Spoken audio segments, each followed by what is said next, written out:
Here at Sean of the South, we're keeping our hands sharp with the help of Case Knives, the sponsor of this episode.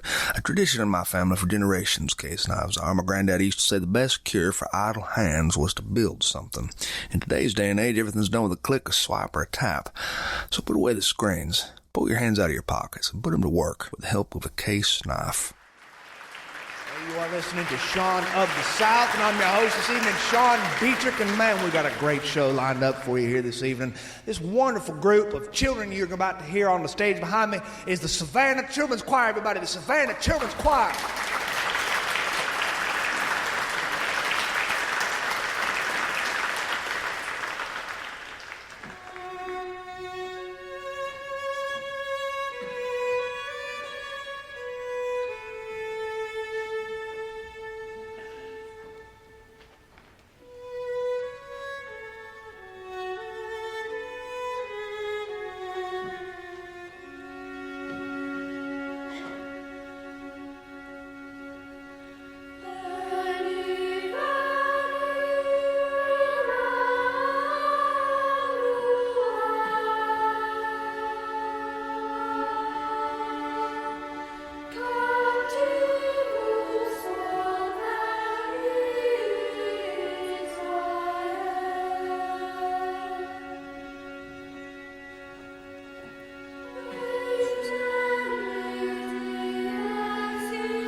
read you a little bit of our mail tonight. A little bit of our mail sent in to us from listeners all over the nation who had nothing better to do than to sit down and write us a few sentiments from the heart, or our letters that are asking us to cease and desist with legal authority behind them. Our first letter this evening comes from Melanie in Franklin, Tennessee. Sean, this Christmas is going to be at my house this year instead of at my mom and dad's house. This is because my dad almost burnt down the house this year deep frying a turkey on the back deck. It's a long story, but it was a traumatic experience. Flames leapt from his pot and caught the siding on fire. He caused a lot of damage, and now they're having repairs done this year. My mother swears she will never talk to him again. To win back her affection, he has agreed to do some renovations on the first level of their house that she's always wanted, and so, unless we want to spend this holiday in a stud-framed room that's draped in plastic, who knows whether my father will ever finish or not, we're eating at my house. My house. So, you always say to send in funny stories at the end of your shows. There you go. You're free to do with it what you like. Your friend, Melanie. Sandra Pritchett. Hi, Sean. My husband Greg and I have been fans of yours for quite some time. And I'm asking you to help us celebrate our 50th wedding anniversary coming up on December the 25th. We were reading your books before you were on the radio, and I like the way you take us on mind trips, twisting and turning down two-lane roads, some that only leave dust behind you. We liked your story about the Silent Night choir singing when you were a kid. So 50 years sounds like a very long time, I know it. But trust me, when you live it, it only seems like a few days when you're with the one who placed you with your soulmate. So thanks for reading this over the air. Your friends, Sandra and Greg Pritchett. Bill Degas, Williamsburg, Virginia. A long time ago, I used to work in Colonial Williamsburg, Virginia. If you've never been there, you really ought to go, and if you really haven't seen it for Christmas, you owe it to yourself to give it a look. You see people all over town walk around in colonial costumes, and sometimes you have to paint yourself to remember exactly where you are. So I just wanted to share that with you. If you ever get a few minutes, you ought to go to Colonial Williamsburg, Virginia. Merry Christmas, Sean. My wife and I like your show, and if you ever come up to Virginia, please look us up. We'll take you around. We'll show you a good time. Barney Andrews, Pensacola, Florida.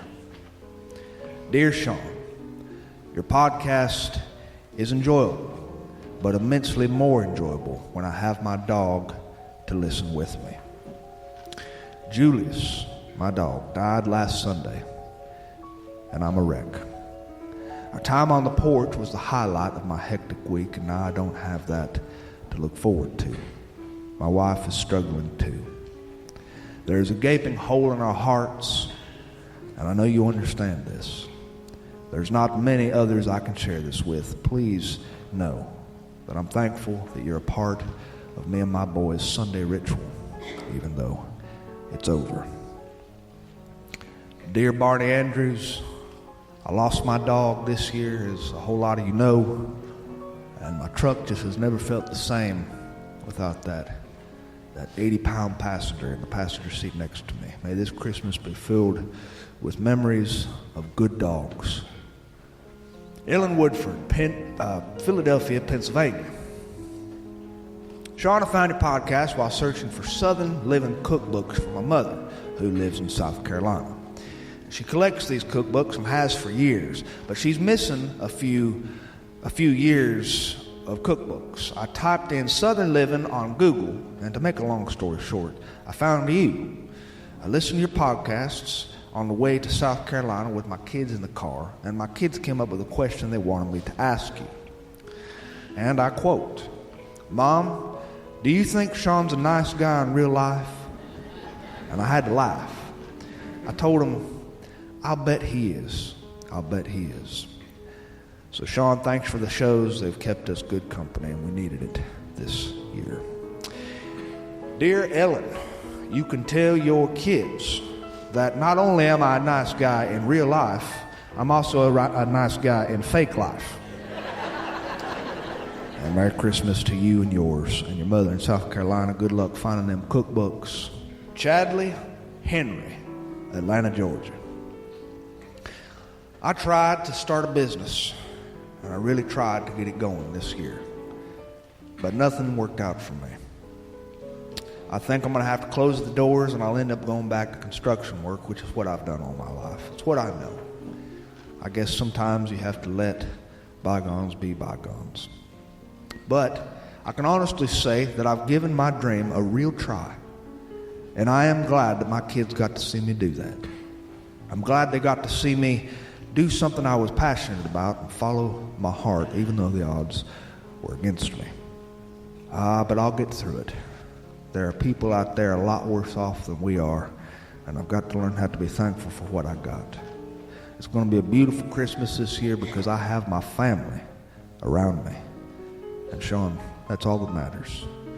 I hope the same thing for you. Merry Christmas. Dear Chadley, Merry Christmas to you too, brother. Jenny Brills, Lincoln, Nebraska. My mother is my best friend, and she listens to podcasts religiously.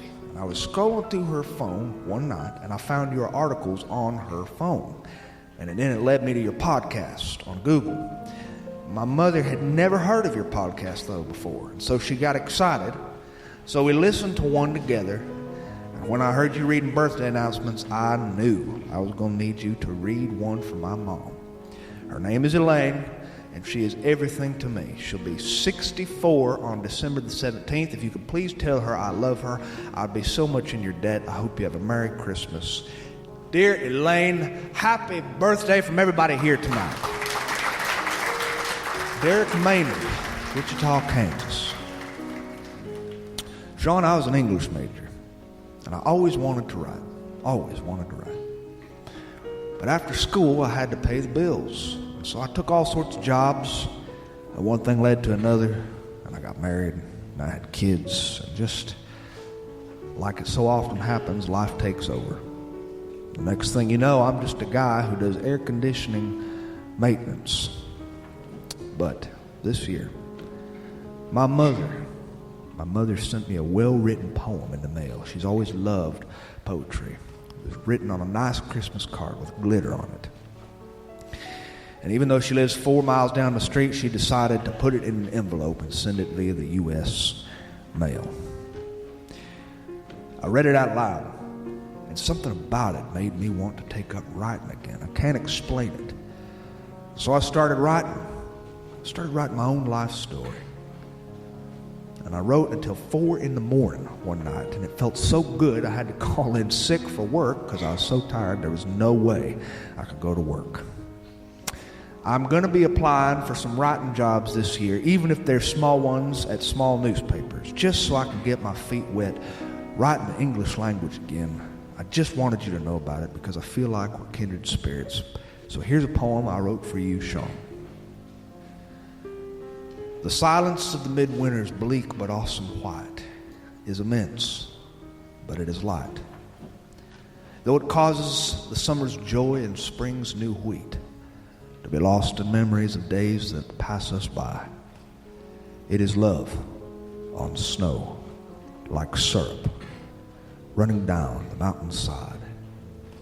May you feel completeness because I can think of nothing more than a year of Christmas and what's in store, recalling warmth and fervor of memories from the days of yore. I thank you, winter, for leading me onward.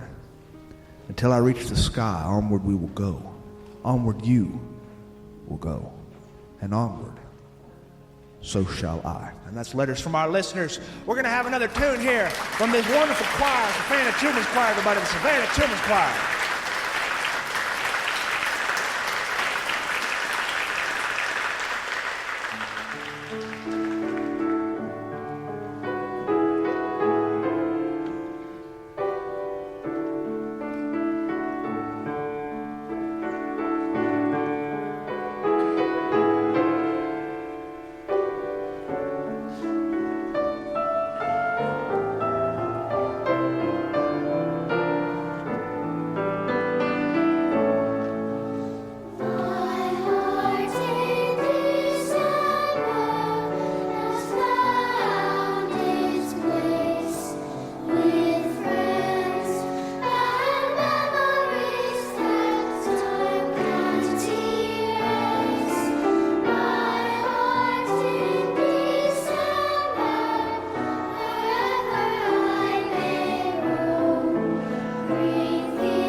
Well, winter has descended on northwest Florida in full force, with full honors. And I, for one, am so excited about this, I can hardly stand to be around myself. It's a time of year in this part of the world where temperatures don't descend very far except for a few days per year. So you will only get a few days worth of true classical winter. If you're lucky, and we were lucky last week, December, all its beauty, and the temperature descended down to 34 degrees. It was classical winter. But then, after 2 days of it, you're ready for it to warm back up. We are not designed to deal with the harsh realities of winter in this part of the world. Our physiology is not equipped to handle life in a frozen hell. When you experience too much winter, your body begins to shut down and you start to recall passages from your childhood of Scripture from the book of Revelation.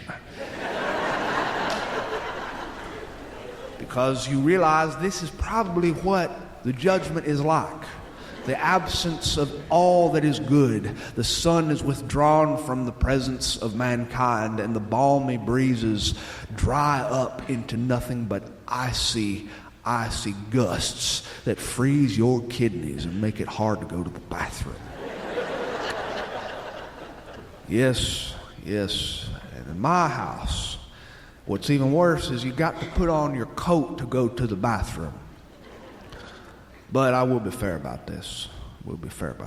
I live in a place that is commonly known in this part of the world as an ambulatory asylum, or sometimes it is known as a escalating estate. Some people know it as a perusing palace or a mobile mansion. You might know it as a single-wide trailer or a mobile home. Whatever the case, my home has wheels on the bottom of it, and it has more mileage on it than my truck does. But they make these things more or less the same way. The bathrooms are made out of this thin, sheer aluminum material, and they're not insulated as much as the other rooms in the house because it's very important to put ventilation in these rooms. And so there are all sorts of ventilating spots. There's something on the ceiling, there's something on the windows. And this is important too, because sometimes your Uncle John will come over to visit you and he will occupy that bathroom for at least 20 minutes, and you wonder if he's given birth to something. You want ventilation in that bathroom when your Uncle John comes to visit. Otherwise, the spirit of darkness that he brings with him will inhabit your house.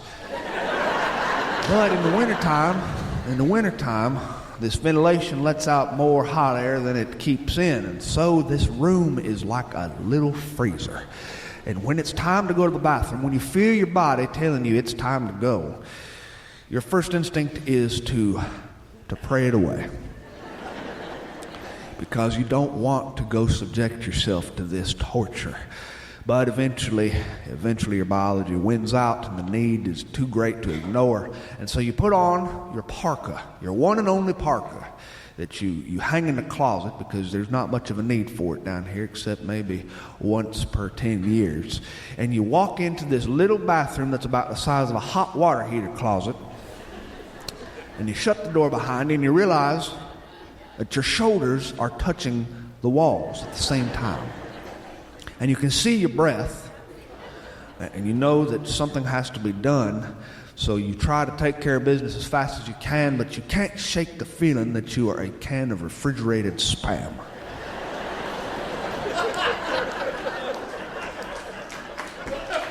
And that is winter in the rural South. Of course, some people on this world of ours are equipped to handle winter a whole lot better than we are. You can see them, and you know who they are, because they will be stepping out of cars that have a license plate that reads Wisconsin or Minnesota or Michigan. Yes, sir. These are people who come from different places and have learned how to suffer for the majority of their lives before moving to the Deep South. And now, during the wintertime, they're walking across the parking lot to the hardware store wearing cargo shorts and a Hawaiian shirt. People from Canada are the worst. But we call them the snowbirds. A snowbird is somebody who's come from up north to avoid the snow. They're cheaters is what they are. They cheat. They get the summers up north where it's not too bad and you don't have a whole lot of mosquitoes. And then they come down and they get the winters down here in the south. You can see them eating at all your restaurants in town. They eat up all the seafood in your area because seafood to them is a novelty. And so they order seafood at the 2-for-1 deal restaurants because snowbirds are tighter than bark on a tree. And after they've finished eating their food, they'll leave $0.25 and $1 for a tip on the table, living right up to their reputation for being misers. My father used to say the only difference between a snowbird and a canoe is a canoe tips. They invade our world by the thousands at Christmas time. And we expect to see them almost. You gotta have them in your world to feel like it's Christmas. Something else you got to have in your world to feel like it's Christmas is very important is greenery. Got to have that greenery. And it's got to be adorned with little white lights or colored lights. There's a very heated debate going on at my church between the church ladies. There's two sects of women who believe that some should have colored lights and some should have white lights. And these women do not bend on the issue. Some are on the white light camp and some are in the colored light camp. Got to have the smells of the cinnamon brooms in the corners. Got to have the sound of a crackling fireplace.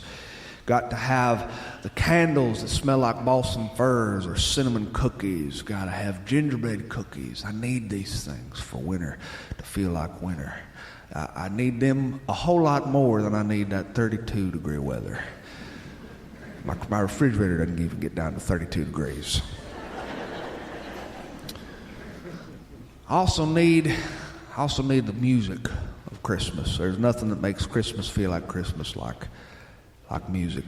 I need to hear Bing Crosby sing, I'm dreaming of a white Christmas, just like the ones I used to know, where the treetops glisten and children listen to hear sleigh bells in the snow. I like to hear on the first day of Christmas my true love gave to me a parka from 1963. I like to hear you better watch out, you better not cry, you better not pout, I'm telling you why Santa Claus is coming to town. Got to hear some you know, Dasher and Dancer and Prancer and Vixen, Comet and Cupid and Donner and Blitzen. But do you recall the most wonderful reindeer of all? You know the rest. I like to hear Nat King Cole sing, chestnuts roasting on an open fire, Jack Frost nipping at your nose, Yuletide carols being sung by a choir and folks dressed up like Eskimos.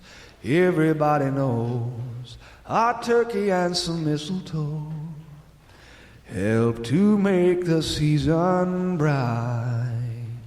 Tiny tots with their eyes all aglow will find it hard to sleep tonight. And of course, I must hear at some point during the holiday season the Charlie Brown Christmas music from my childhood. Songs like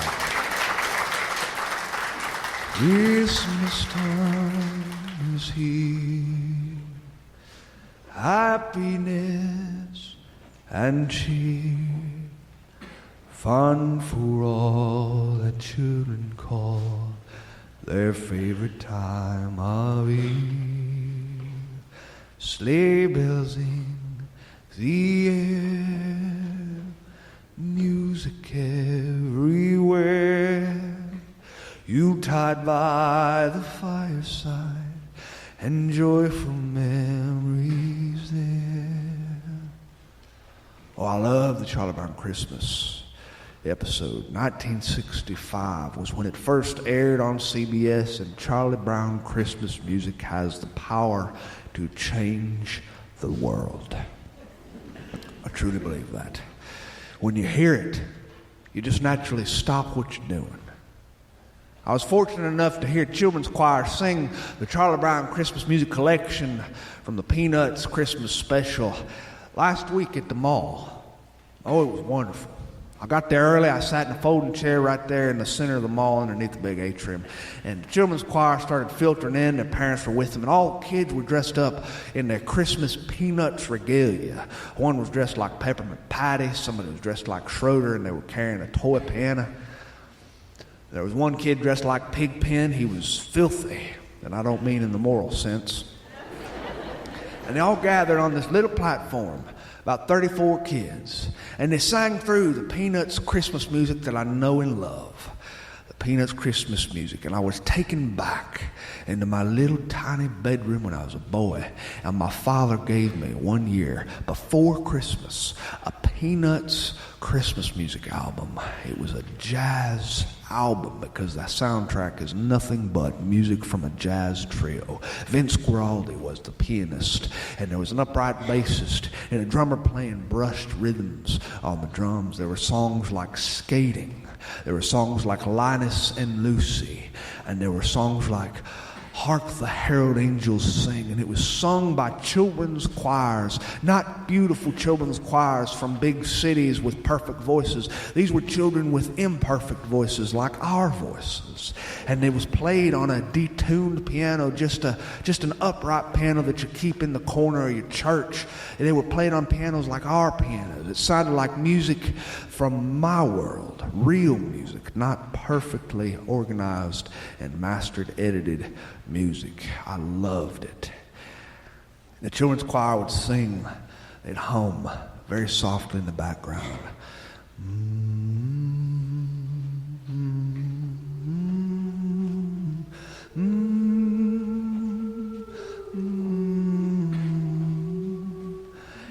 And it was the little boy who was playing the part of Linus came out. He was wearing a red shirt with thin black pinstripes on it. He was carrying a blue blankie, and he stepped up to a microphone and he said,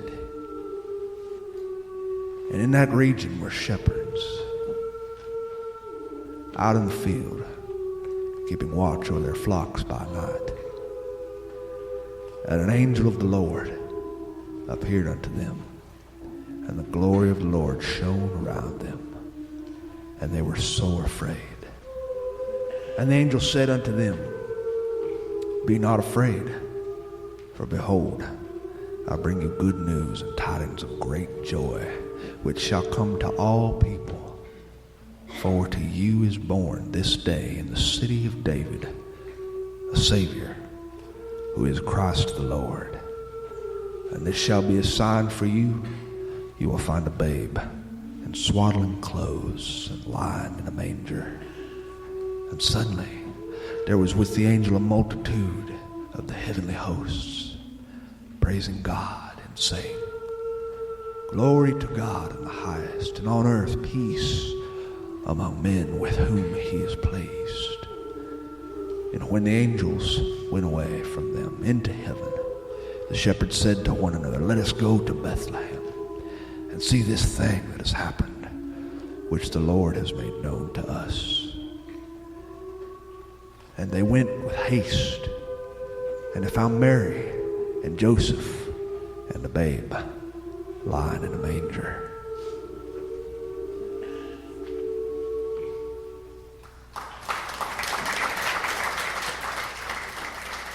There was not a dry eye in that place, not a dry eye. You heard the whole audience caught a case of the sniffles. After the show was over, they ended with the song Linus and Lucy, and the kids had a freestyle dance period, and they danced on the stage like they were kids who drank Mountain Dew before they got there. They were convulsing and writhing their bodies, and when it was over, they all left the stage and they flooded that little audience. The people in the folding chairs stood and they shook their hands, and Peppermint Patty was the first to come give me a hug. And then was my buddy's son, Adam, which was the reason I was there that day at all. Adam is a boy who got reddish hair, and he's got Down syndrome. And he's got a heart the size of North Dakota. He came rushing up to me. He threw his arms around me. He said, "I love you. Do you know that, Mr. Sean?" Well, I do know this because Adam tells me at least 50 times every time I see him. And then kids came from across that little room. They came and they hugged me one more at a time. A 10-year-old girl came next, and an 11-year-old boy came after that. Soon 34 kids were hugging me all at once in the middle of that mall. It was a mass hugicide. And I looked around and I saw all these children hugging me at the same time. I wandered upstairs and I bought me a cup of coffee for $3.75. God, how times have changed. I remember when coffee was at least a nickel or 25 cents, and I ain't that old. But I walked into a bookstore, and I found a $5 book bin, and I started rifling through it, just a glow on my face. Children hugging you, it can change your life. I found a book, and the book in that $5 bin was a nice hardbound book, and it said, Charlie Brown, the Peanuts comic strip from 1952 to 1967. And at that same moment, Charlie Brown Christmas music was playing overhead on the intercom. It was bizarre. I paid $5 for it and realized that it was only $1.25 more expensive than my coffee. The cashier took my money. She said, "Would you like us to gift wrap this for an extra $1?" I said, "Sure." So she wrapped it in gold wrapping paper with a white ribbon. And I left that bookstore feeling like $1 million. While I was leaving, I ran into somebody I hadn't seen in a long time. Now, to call him a friend would be probably incorrect. We were more like acquaintances, but we did spend a lot of time together. We worked on a landscaping crew when I was a little younger. Landscaping crews are tough jobs to hold. He ran the edgers and I ran the mowers. Sometimes I ran the mowers and he ran the edgers. Go ahead, take a second if you need to. We spent our lunch breaks together. We talked about life together. When you work with somebody, you develop a bond that's very different than just being a straight friend. It's more of a bond that's based on griping and complaining. And when I saw him there in that mall walking toward me, he was wearing his work jacket and his jeans and his boots, and I could see that he'd just come from a job site. And I noticed that he didn't look so good. He didn't look good at all, actually. He'd lost weight. His hair started to fall out a little bit. We shook hands. I asked about what he was doing with his life. He told me. I won't go into details because it's none of my business, but his life has been very, very tough, especially for these past 2 years. Physically, very, very tough on him.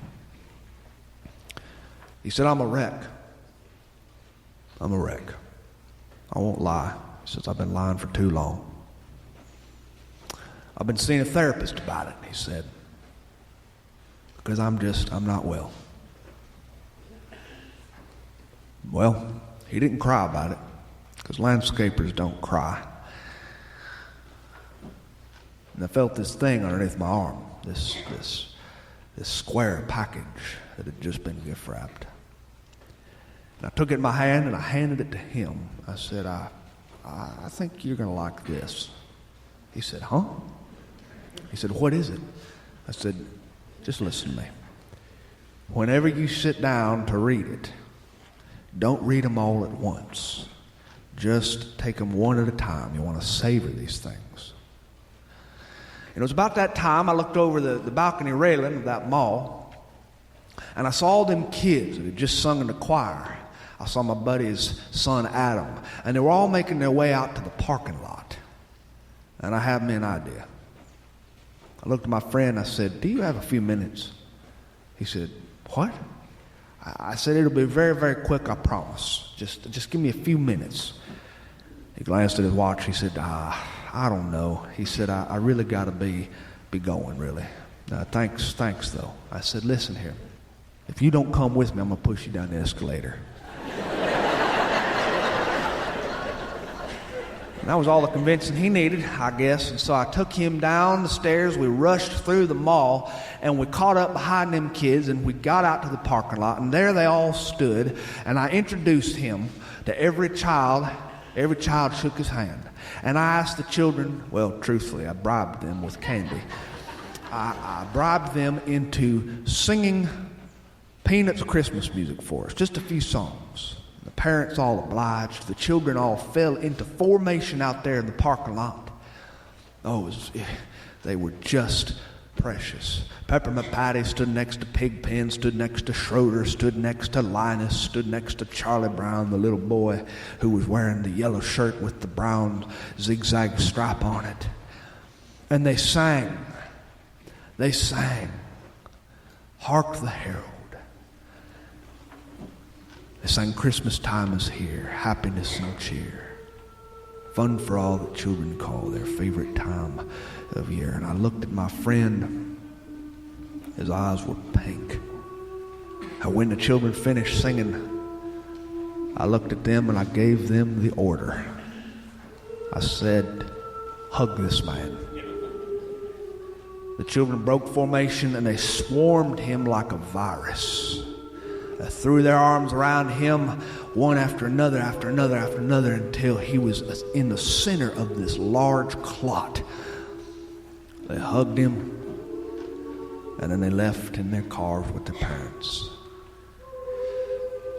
Wintertime has come. It's cold. Sometimes family members treat you like your refuse. Sometimes your friends behave like donkeys. Sometimes life turns against you and you don't understand it. You don't know where it's going, and you don't know why it's going there. Sometimes you wake up and your coffee maker don't work, the battery to your car is dead, your dog has diarrhea, the IRS sends you a bill in the mail for taxes past due that is astronomical, and then after that you open your cell phone bill and realize that you could afford a small house in Fiji for the price that you pay each month for your cell phone bill. You realize that your kids can behave like obstinate little heathens. You realize that your family is selfish and unkind, and you realize that your body sometimes turns against you, and you develop physical problems that lead to sickness, and nothing seems to be going your way. Loved ones die, and all you can do is miss them. And that's why I recommend, wherever you are, listening to this show, on the radio in your car, or in the kitchen, or right here in this theater here tonight, wherever you are, make it a point. Go find one thing that is related to Charlie Brown's Christmas. Your life could depend on it. Also, something else I'd like you to watch out for while you're out there among your fellow man, wandering to and fro and hither and yon in our world. Make sure you watch out and steer clear of those people who have Wisconsin and Minnesota license plates, because they're snowbirds who don't wear enough during cold weather to say grace over. Hey, thanks very much for having me this evening. It's been a wonderful pleasure. I want to wish you a Merry Christmas. Merry Christmas to everybody.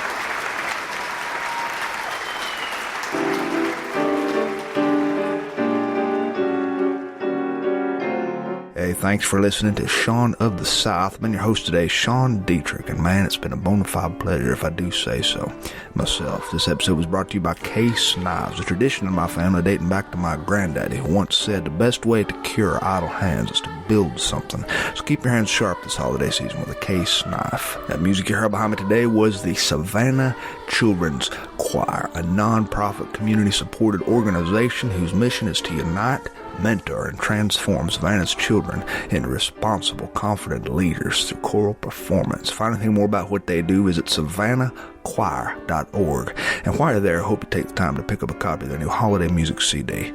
You won't regret it. To find anything more about what I do, you can visit SeanOfTheSouthShow.com, and there you can find archived episodes dating clear back to our very first one all the way to this one, which you just heard. And while you're there, I hope you take the time to drop me a line, tell me about your birthday announcements, wedding invitations, and grandparents' anniversaries, and I'll do my best to read them over the air because I love to do that sort of stuff for my friends. And speaking of friends, don't suffer from holiday insanity this year. Enjoy every minute of that insanity. Adios.